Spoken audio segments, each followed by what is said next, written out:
Jeff Moon is president of consulting firm China Moon Strategies and a former assistant U.S. trade representative for China Affairs. He joins me now via Skype from here in Washington, D.C. Jeff, always great to see you. A lot to get to. So first, I want to begin with your reaction to this 2-hour-plus phone conversation, the first since March. Do you think it did ease some tensions between these two countries?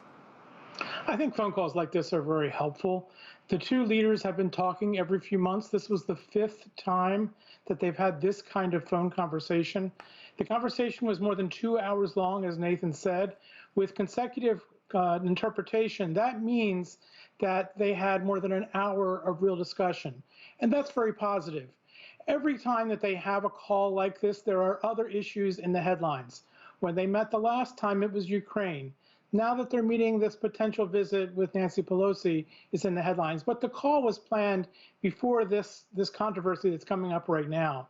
Both sides say that the U.S. has said it supports the One China principle and the 3 communiques. And under the One China principle and the 3 communiques, it's clear that the U.S. is going to be maintaining relations with Taiwan in some form, in an informal format. And so that's what's going on here. And I think it's since the amount of time was so long, I assume that the discussion was much more than Taiwan, that they covered a wide range of issues, which is very positive because we do have differences, and to update on views is a very important thing to do. I want to get to some of those issues in a moment, but as you said, this trip to Taiwan wasn't specifically mentioned. They just reiterated their support for the One China policy. But is something like this potential trip even feasible? Is it realistic given the timeline? We still have the U.S. midterm elections in November. We have China's 20th Party Congress as well. I mean, what is the reality of something like that even happening with these two big events for these two countries?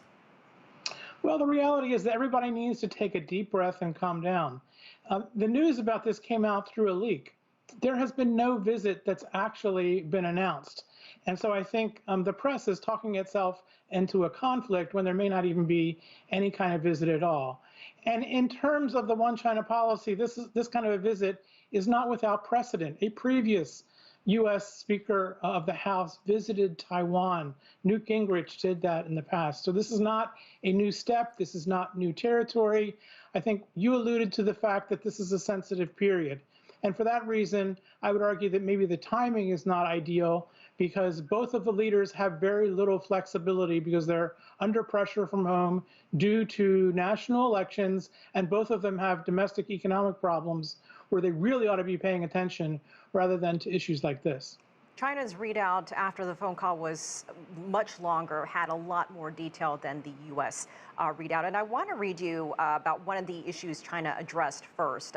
Statement saying it's strategic competition, saying, quote, the most serious long-term challenge would be misperceiving China-U.S. relations, and that misreading China's development would mislead the people of the two countries and the international community. What do you make of this mention pretty high up from the Chinese side about strategic competition? I don't think anybody's misreading China's intentions. And the reason is that China tells you in official documents in its 5-year plan, in its global security initiative, in its intentions to become technologically independent, exactly what it plans to do. And some of the vague statements in that statement do not accord with some of those official documents. So we need to know which China is talking here before we can make a real judgment. No mention of tariffs. We know that that's something that's been discussed given the global economy and where the U.S. is with inflation. What do you think is happening, or is anything happening behind the scenes on the issue of U.S. tariffs on China?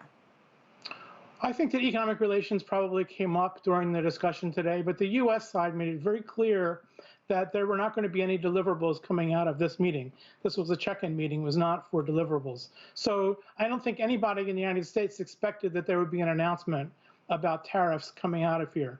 In terms of the tariff question, though, it's very clear that there may be some reduction in tariffs, but it will really be minimal. And this has become a political question. It's not really an economic question, given the domestic politics of the United States, given the failure of the Phase 1 deal and China's failure to make any of the purchases that it promised, and pressures that are on Biden not to appear to be weak on China. So We may have some kind of announcement in the future. I don't think it's going to make a big difference in the bilateral relationship, and I don't think it's going to make a big difference in terms of inflation, which is one of the factors people talk about. All right, Jeff.